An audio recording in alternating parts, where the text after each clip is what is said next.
Shabbat Shalom desde la ciudad de Buenos Aires, Argentina. Estamos transmitiendo para hablar sobre uno de los temas más importantes que debemos saber todo en cuanto a hacer teshuvá. El tema fundamental es hablar sobre el Shabbat, ¿sí? Y hoy tenemos la participación de nuestra querida hermana Liliana Furman. La voy a dejar que se presente y que nos cuente un poquito de ella. Shalom para todos, un placer estar acá conversando sobre este tema tan importante para todos nosotros. Amén. Muchas gracias, Adela. Amén. Así que bueno, ¿querés que empecemos? Amén, sí. Vamos a hablar sobre el Shabbat. En cuanto a tantas dudas que surgen cuando uno regresa a las raíces hebreas, una de las primeras cosas que marcan es la práctica de guardar el día de reposo. El interrogante es cómo debemos hacerlo, cuáles son las cosas que están escritas en la Biblia, cuáles son las cosas que nosotros, los que hemos crecido en la diáspora, cuáles son las cosas que nos competen a nosotros, qué es tradición, qué es lo bíblico, lo literal, y cómo es que podemos diferenciar cuáles son, ¿no? Cómo deberíamos hacerlo.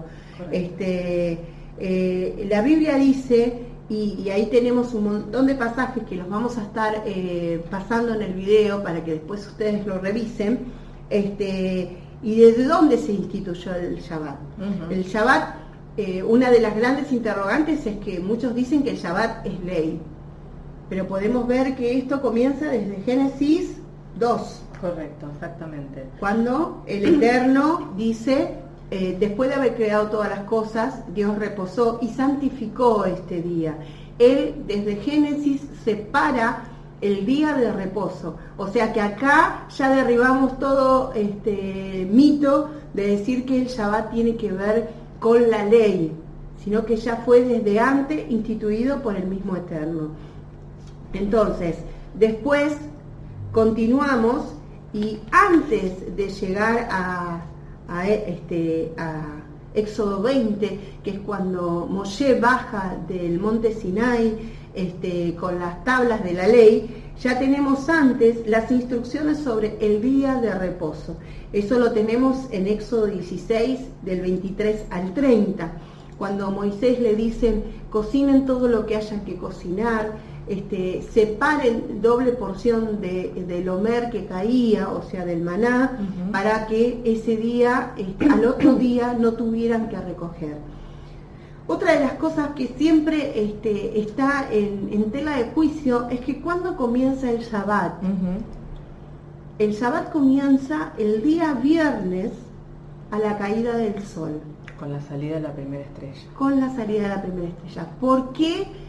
Porque esa tradición de comenzar para nosotros, los que estamos con el calendario gregoriano, que nuestro día comienza al amanecer, ¿por qué se comienza el día viernes a la tarde? ¿Por qué empezamos al atardecer? Bueno, el sentido tiene que ver estar en familia, ¿no? Porque es el momento que el hombre llega de su trabajo a la casa, entonces la familia se encuentra toda reunida. Y bueno, ese es el momento en que uno puede compartir y recibir el Shabbat.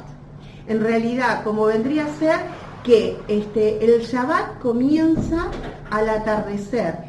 ¿Por qué tomamos esta forma de calendario? Porque justamente en Génesis dice, y fue la tarde y la mañana de un día. O sea, quien establece los parámetros de que cuando comienza el día y cuando termina es el mismo Eterno. En Génesis 1.5 comienza a determinar cómo se calcula el día. Si bien después hubo otra nueva institución, que es el calendario que hoy manejamos, que es el calendario gregoriano, que el día comienza después de las 12 de la noche, en el aspecto bíblico no es así. Entonces, si para el Eterno el día comienza y fue la tarde y la mañana de un día, entonces quiere decir que el día comienza al caer el sol. Y bien, como decía Liliana, esto tiene que ver con el retorno al hogar. Entonces, para el Eterno, el día debería comenzar cuando nosotros comenzamos a estar en nuestro hogar. en familia, en el núcleo familiar. Muy bien. Pero ¿qué pasa? Claro, nosotros acá en el occidente hacemos todas nuestras tareas, toda nuestra energía va para todo lo que es trabajo, estudio, toda actividad secular, y terminamos llegando a casa con un cansancio y decir... Y no queremos que nadie nos hable. Y no queremos saber más nada, y el día para nosotros llegar a casa y terminarlo. Cuando en la óptica bíblica es comenzar el día dentro del hogar. Entonces, esto es muy importante para recuperar, que es una de las cosas que las que primero restaura el Shabbat, que es el hogar, la familia, la unión, el descanso, que juntos en familia podamos reposar y tener una cita con el Eterno. Amén. Shabbat significa descanso, tiene que ver con reposar, con cesar nuestras actividades. Es el día de la cita, es el día del encuentro. Ahora vamos a comenzar a separar. Si bien dijimos que hay muchísimos pasajes, que después vamos a estar citándolos a cada uno, y vamos a dar un tip de que más o menos qué significa cada uno, tenemos que ver con qué es la liturgia, qué es lo que es el Sidur, por así llamarlo, o la tradición hebrea, y qué tiene que ver con lo bíblico, y cuál es la norma específica, ¿no? Que después se fue, como decías un poco la otra vez, vos decías, fue adornando, ¿no? Sí, son cosas que se establecieron para embellecer la mitzvah. Hay un criterio muy judío que tiene que ver con eso, embellecer la mitzvah. Claro, por eso se empezaron a agregar un montón de liturgias en cuanto a cómo se pone la mesa, a encender las velas, a hacer el pan, y tiene un montón de significado muy rico para nosotros que tenemos a Mashiach, porque todo habla justamente de hay un trasfondo espiritual. El problema es cuando nosotros pensamos que la liturgia es más importante que el sentido mismo del Shabbat. El Shabbat, como principio, es el día del encuentro con el Eterno. Es el día que el Señor preparó para tener una cita con nosotros. Nosotros nos podemos reunir muchos días, podemos tener días de oración, días de enseñanza, un montón de prácticas, pero el día del Señor es uno solo y es el Shabbat. Bueno, contanos un poquito, Lili, vos que sos judía, en cuanto a esto de la misbah, de las tradiciones, de dónde vinieron un poquito y cómo es eso. Como vimos recién en los versículos, el contenido del Shabbat es, en primer lugar, recordar la creación, los 6 días que el Eterno creó el mundo y después decidió descansar. Después es una señal eterna, porque el Shabbat simboliza el pacto entre el pueblo de Israel y Hashem. Amén. Recuerda también la salida de Egipto, que con brazo fuerte, mano fuerte y brazo extendido, el Eterno nos sacó de la tierra de Egipto. Y también tiene mucho que ver con la igualdad, ¿no? Porque tal cual como dice la Torá, tanto los dueños de la casa como quienes los servían y hasta los animales con los cuales se trabajaba, debían descansar, debían reposar también ese día.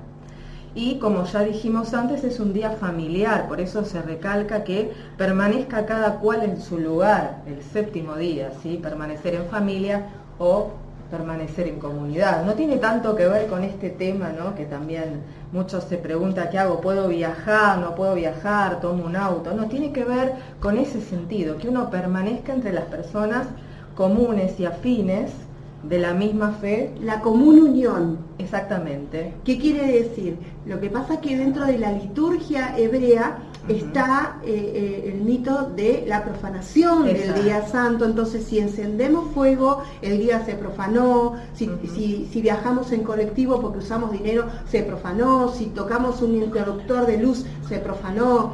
Tenemos que entender que nosotros que hemos crecido acá en Occidente, no estamos dentro de un contexto que quizás puede tener un judío en Israel, o un judío que ya toda su vida fue preparada para guardar ese día. Entonces nosotros tenemos un contexto diferente. Por ejemplo, hay hermanos que están volviendo a la fe, a las raíces hebreas, y se encuentran con el problema de que trabajan. Claro. Entonces, un principio donde tienen que trabajar para mantener el sustento de su familia, y a veces por el trabajo dice, tengo que dejar de trabajar para guardar Shabbat.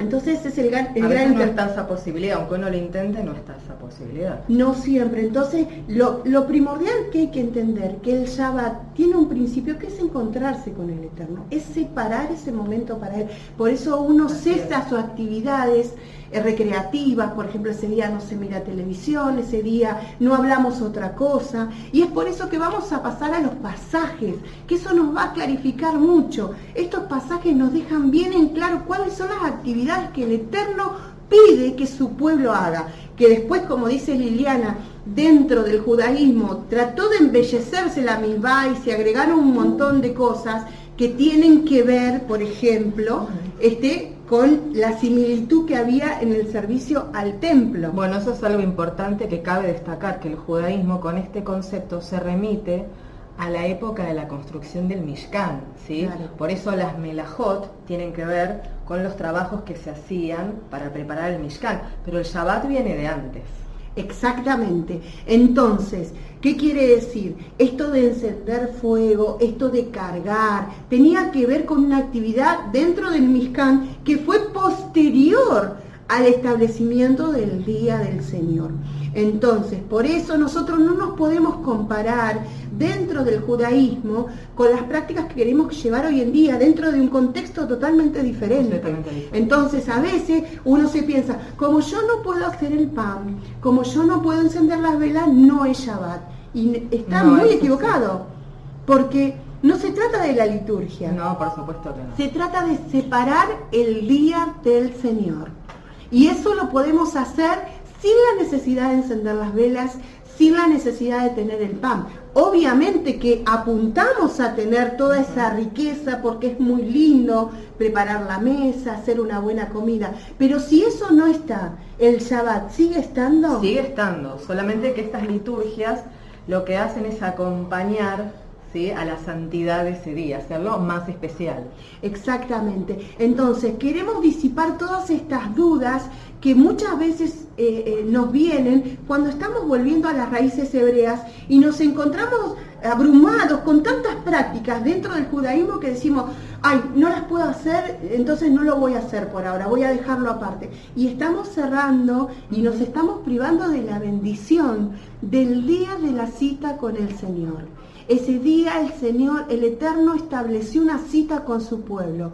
Y Él cada Shabbat asiste a esa cita y se encuentra con aquellos que separan su tiempo para estar con Él. La bendición del Eterno va a estar posteriormente en nuestras vidas. Y eso va a marcar un antes y un después. Marca claramente quiénes son del pueblo y quiénes no. Aquellos que no guardan Shabbat, dice claramente la Escritura, que son cortados del pueblo, no son parte del pueblo. Por eso es tan importante que nosotros separemos este día, independientemente si podemos llegar a tener las prácticas o no, que obviamente, repetimos, son muy lindas, son muy embellecedoras, pero que no son el centro de este día. Vamos a pasar a unos pasajes que los vamos a decir, después ustedes los leen tranquilos. En Éxodo 20, del 8 al 10, ahí vemos claramente que el Shabbat es un mandamiento. En Éxodo 31, del 12 al 17, habla de que es una señal. En Éxodo 35, del 2 al 3, hay una advertencia por aquellos que no guardan este día santo. En Levíticos 23, 3, dice que es una santa convocación. El Eterno llama a su pueblo, convoca a su pueblo a este día sagrado. Levíticos 24, 8 es un pacto perpetuo. ¿Y perpetuo qué quiere decir? Para siempre. O sea, que esto no caducó, esto no es algo que muchos dicen era para el pueblo en su momento, en su tiempo. No, esto sigue vigente. Perpetuo quiere decir para siempre. Levíticos 26, del 1 al 46, habla sobre las bendiciones y las maldiciones. Ahí habla claramente sobre las bendiciones que traen la obediencia y principalmente la observancia del Shabbat. La observancia del Shabbat, muy bien. Y las consecuencias de no guardarlos. Números 15:32 habla de la lapidación por desobediencia. Hablan sobre un hombre que por salir a recoger leña, el Eterno mismo manda a que fuera lapidado, o sea, que fuera apedreado. Después tenemos Isaías 56, del 6 al 8, dice, abracen el pacto. Shabbat es un pacto, es una señal de que sos parte del pueblo. Isaías 58, del 13 al 14, dice, no hacer tu propia voluntad. Y aquí estamos con, ¿cómo hacemos ese día? ¿Cómo nos comportamos ese día? La actitud que tenemos que tener ese día. Entonces, no hago mi voluntad, sino busco al Eterno. Ese día ceso mis actividades. Dejo todos los asuntos de la semana de lado y nos concentramos en la santidad del Shabbat. Y eso no limita si está la mesa, si están las velas, si pudimos cocinar o no, si pudimos limpiar o no. Eso habla sobre una actitud en el corazón. Aún aquellas personas que todavía no tienen la libertad, podemos decir que tienen que trabajar, tienen la obligación de hacer una actividad secular, aún pueden tener esta actitud de separar el Shabbat del resto de la semana. Y la bendición del Eterno va a acompañar, porque a la larga el Eterno va a ir bendiciendo y va a ir acomodando. Después tenemos Jeremías 17, 19 al 27, que habla claramente de no trabajar. Y esto es algo que debemos apuntar. Esto no es para presionar, simplemente es para que apuntemos hacia eso. La bendición del Eterno va a llegar. Ezequiel 20:12 habla sobre una señal. Entonces aquí tenemos claramente que el Eterno dio pautas específicas para aquellos que, como el hijo pródigo, retornamos a la casa y queremos volver. Estamos haciendo teshuvá. Teshuvá no solamente significa arrepentirse, sino significa arrepentimiento y volverse al Eterno y hacer las cosas conforme a lo que el Eterno mandó. Entonces, hermanos queridos, la idea es esta, es disipar todas estas dudas, es retornar al origen, que es la Torá, y disipar quizás todas estas cosas que a veces nos estorban poder recibir la bendición, que es la obediencia, es guardar una misma. Nos quedan unas pequeñas cositas por decir. Sí. No se trabaja en Shabbat, se prepara la comida el día anterior para ya tenerla para el día de Shabbat y permanecemos en familia o en comunidad, ¿sí? Hablando de ningún tema que tenga que ver con lo secular. Con lo secular y con todos lo que tiene que ver con los acontecimientos de la semana. Ahora lo que yo quería comentar un poquito es en cuanto a los preceptos del día de Shabbat, establecidos por los sabios judíos, ¿de dónde viene y por qué fueron establecidos? Buenísimo. Por ejemplo, el encendido de las velas, ¿sí? Es bueno que en una casa tanto el hombre como la mujer, en el caso de que vivan solos, puedan encender las velas de Shabbat, pero este precepto se le adjudicó especialmente a la mujer. ¿Y por qué? ¿De dónde deriva?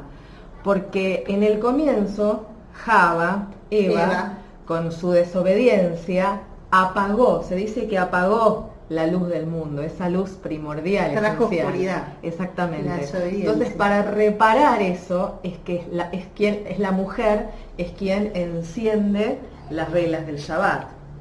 Por otra parte, ¿por qué son 2 velas? ¿Sí? Mínimamente 2 velas, porque en algunas familias también se suele encender una vela más por cada hijo. Integrante. Claro, sobre todo los hijos, por cada hijo que tenga ese matrimonio. Pero 2 velas, ¿por qué 2 velas? Por Sajor de Shamor. Sajor es recordar, Shamor guardar, ¿sí? Cuando incorporamos en nuestro corazón, cuando guardamos ese mandamiento, después lo podemos observar. Amén. Es también costumbre en la noche de Shabbat bendecir a los hijos y a la familia, ¿sí? La bendición arónica, que es tan importante, bendecir a los hijos y también en el matrimonio. El hombre bendice a la esposa y el esposo también bendice a la mujer. A la mujer. Con el Proverbios Con proverbios, sí, sí, sí. 31. Hay una tradición muy linda que cuenta que cuando el hombre llega a su casa el viernes a la noche, ya sea de la sinagoga o de su labor diaria, dicen que lo acompaña dos ángeles. Un ángel que es el que ve las cosas buenas y otro ángel que ve las cosas malas. Y de acuerdo a cómo la mujer tenga todo preparado en su casa, dispuesto, ¿sí? De acuerdo a un ambiente shabático, el ángel que ve las cosas buenas dice que así sea para el próximo Shabbat.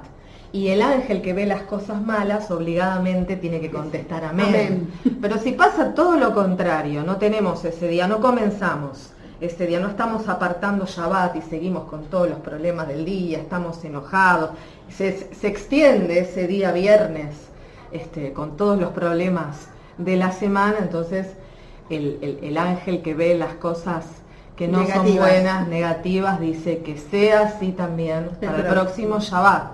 Y el ángel que ve las cosas buenas obligadamente va a responder amén. Que así sea. Bueno, después con respecto a las 3 comidas de Shabbat, ¿sí?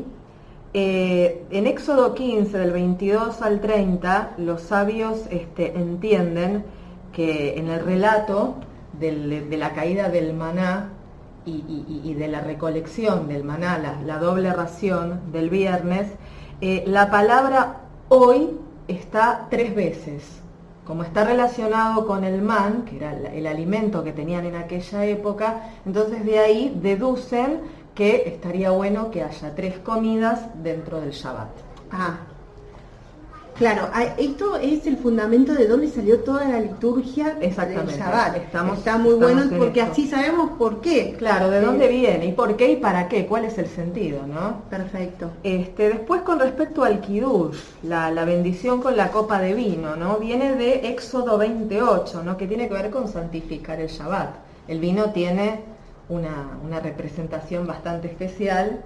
Entonces por eso se usa para comenzar el sidur del Shabbat. Bueno, después más yéndonos un poco hacia lo cabalístico, tiene que ver con el tema de cubrir, ¿no? Las jalot, el pan trenzado del Shabbat. Que va cubierta con como un manto especial, sí, ¿no? Exactamente, no recuerdo el nombre, pero tiene que ver con que como el pan, ¿sí? No se sirve primero, no se le hace la bendición, viene posterior al vino para que el pan no se avergüence de ese momento que se lo deja del vino, entonces se lo cubre.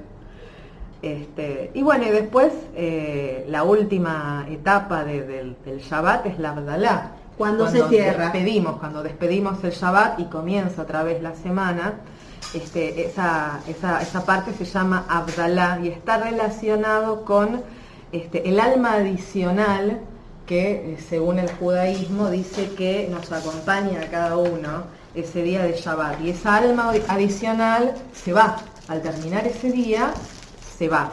Entonces olemos besamín, que son especias aromáticas justamente para no quedarnos con una sensación de amargura por esa alma adicional de Shabbat que nos deja. Sino que esa fragancia nos acompaña. Es algo tremendo, porque a nosotros nos pasaba que en los primeros tiempos es como que decíamos, esto es Shabbat, ¿no? Cuando sentíamos las fragancias aromáticas, que al principio era solo la especia de la canela, porque tiene un agregado especial, pero la canela era como que nosotros ya, esto es Shabbat. Claro, porque el perfume es algo que vos lo llevas en el recuerdo, que te acompaña. Hay cosas que vos olés que son tan agradables que es difícil. Lo guardás en tu memoria. Sí, entonces, tiene que ver con que todo el sidur tiene, dentro del judaísmo, siempre tiene una enseñanza muy didáctica. Visual, tocarlo, olfativa, para que lo recuerden, como dijiste al principio, las 2 velas que decían Sahor, Bellamor, guardar y recordar. Entonces, por eso todo este sidur es creado alrededor de esta técnica didáctica para no olvidar, aunque a veces en las tradiciones se fue perdiendo el sentido original y quizás era más importante la práctica que el origen de dónde venía. Pero no importa, nosotros hoy que tenemos a Mashiach, al que nos iba a traer la verdadera interpretación, hoy podemos disfrutar de esos símbolos. Amén. Hoy podemos disfrutar, por ejemplo, como decía ella, al encender las luces del Shabbat, son 2 velas, ¿sí? Pero en el Abdalá es una vela así, trenzada. Esas 2 convierten en una sola, que proféticamente son las 2 casas, la casa de Judá y la casa de Israel, que van a terminar siendo una sola. Entonces nosotros hoy podemos disfrutar de toda esta liturgia, es muy bello que podamos hacerlo, pero nunca perdiendo el sentido original, que es el día de reposo. Aunque no tengamos la liturgia, podemos reposar, podemos ir a la cita y obviamente apuntar a embellecerlo cada vez más. Claro, y un tema también que nos queda ya para terminar son las famosas melajot, ¿sí? Las 39 melajot, las 39 prohibiciones que tiene el judaísmo de las labores que no se pueden hacer en Shabbat. Bueno, claro. Como decía antes, eso se remite a la época del armado del Mishkan, ¿sí? Que está relacionado con esos trabajos, el tabernáculo, con esos trabajos que se hacían para la construcción, ¿sí? Entonces, de ahí es donde el judaísmo relaciona estas cosas y lo trae a la modernidad de hoy en día. Por ejemplo, el hecho para ellos de tocar la tecla de la luz para encender o apagar la luz está relacionado con el tema de martillar para clavar un clavo, por ejemplo, que eran tareas que se hacían para armar la estructura del Mishkan. Claro. Entonces, de ahí viene todo eso. Y bueno, y también del encendido del fuego, ¿no? De la prohibición de encender fuego o de armar el fuego para Shabbat, ¿no? Hay que entender que yendo a la época, bien como decía Lili, repitiéndonos al Mishkan, al tabernáculo, eran tareas que implicaban una labor importante, diferente a la que hoy tenemos. Hoy encender una tecla de una luz no es lo mismo que martillar, bien como dice Lili, tiene otro trabajo y otra dedicación. Entonces, es por eso de dónde se origina la famosa frase que dice profanar el Shabbat. Sí. Creo que a veces, al cuidarnos la liturgia y nuestra mente está en otro lado, bien como decía Isaías 58, 13 al 14, yo creo que eso es el verdadero cuidado que debemos tener, de no hacer nuestra voluntad, sino el eterno. Podemos tener la mesa, podemos tener el pan, podemos tener la vela, pero nuestra mente todavía sigue estando en nuestras tareas, claro, en el trabajo, en ir a jugar con amigos, en la televisión, en la novela o en lo que dijo la vecina, y ahí yo creo que ese es la verdadera profanación. Para saber bien el sentido, ¿no?, de todo esto, es la palabra melajá, ¿sí?, tiene que ver con lo que muestra al hombre como dominante en la naturaleza. Y para hacer un trabajo creativo tiene que usar su inteligencia y su habilidad, ¿sí? Eso es concretamente lo que es una melajá. De ahí podemos deducir qué es lo que tenemos que hacer y no tenemos que hacer realmente en el día de Shabbat. Esperemos que todo esto les ayude un poco a clarificar todas las dudas a aquellos que están retornando a las raíces hebreas. Y bueno, esperamos sus preguntas. Gracias Lili, que gracias, ella gentilmente nos acompaña. Ella es judía, ella fue criada dentro del judaísmo, fuiste a una escuela judía, ella habla hebreo, o sea que ella conoce las prácticas y bueno, evidentemente es una bendición para nosotros poder introducirnos en todo esto que es muy hermético, ¿no? A la hora de saber, no es fácil acceder a esta información, ¿no? Pero bueno, gracias a tu participación, hoy podemos... Muchas gracias a vos por convocarme. Por poder, y bueno, vamos a continuar con otros videos en cuanto a ciertas dudas que están surgiendo, y bueno, y ustedes envíenos las preguntas que vamos a hacer videos tratando de responder todas esas dudas. Le damos gracias al Eterno porque Él ha sido bueno y misericordioso, y bueno, que tengan Shalom Ubrajá, que es paz y bendición para todos.